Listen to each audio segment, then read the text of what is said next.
Hi, Mark. What are you working on? Well, I'm testing out different ways to organize my information. For example, I could use buckets, sorted by buckets, right? I could use the traditional file folder system, over here, or I could just use a system that I actually do already use. Dare I ask? Yeah, okay. What's that? Over here. So where's that third quarter financial report? I know it's in there somewhere. When it comes to your website, how you structure your information is critical for SEO. Here's why.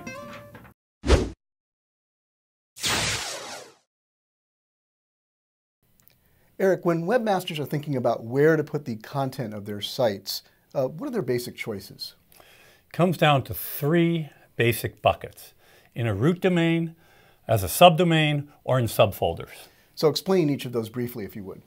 Sure. Your root domain, or more properly, the second level domain, is your main domain, what people tend to think of as your web address. For example, for our site, our root domain is stonetemple.com. A subdomain, or third level domain, is added to the beginning of your main domain. So for example, a site might put its blog under the subdomain blog.sitename.com. In fact, that's where many sites put their blogs. But I'll share later why that may not be the best choice for SEO. Finally, subfolders are the file folders on your site that hold your web pages, and they can exist either under your root domain or in subdomains. These are typically seen by users as the navigational sections of your site. For example, you might have the About Us pages of your site under the subfolder www.ourdomain.com/about. So what are the advantages and disadvantages of subdomains versus subfolders for where you place your site content? Let's start with subfolders, as, for my opinion, they're typically the best choice for organizing your pages. Subfolders usually reveal the basic organizational structure of the information on your site. For example, on our site, all of the About Us pages are in the /about subfolders. Subfolders on your root domain normally reflect your site hierarchy and therefore the main crawl path for search engines and help them understand and rank your site for the right things. And if well designed, they also help create a better user experience. So why would you ever use a subdomain? Well, there are cases where use of a subdomain might make a lot of sense. For example, let's say your company has a division that does training, but training isn't a part of your core business. It might be useful to market that division using training.yourcompany.com. Site owners should keep in mind, however, that subdomains may not fully benefit from the link equity or positive metrics of the ranking authority for the overall domain.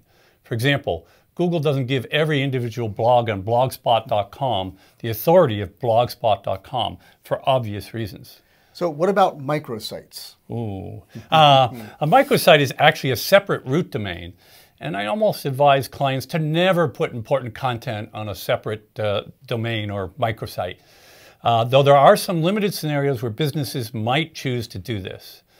If a business does host some of its content on a separate domain, it typically takes the form of a microsite, which is hyper-focused on one particular topic or marketing initiative. For example, if your company has a podcast, there may be a marketing advantage to hosting on a domain with the name of the podcast. Just realize that you're going to have to invest separate SEO and marketing initiatives for every microsite that you create. Sure. So, well, thanks, Eric.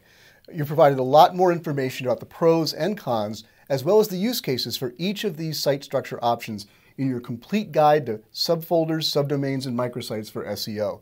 We'll link that in the notes for this episode, so you should find that there. But in the meantime, want to see what I settled on for my personal filing system? Yeah, I know I'm going to regret saying this. Yeah, okay. Hey, Mark. I see you finally settled on an organizational system. Yep, I took your recommendation. Traditional file folders work best. Great. So how did you organize your folders? I came up with the ideal system. I only need 3 folders for all the stuff I got. So first there's a folder for the stuff I need to do now, right? Then there's stuff I can put off until tomorrow. And then there's the stuff I can put off until everyone's forgotten about it. This explains so much.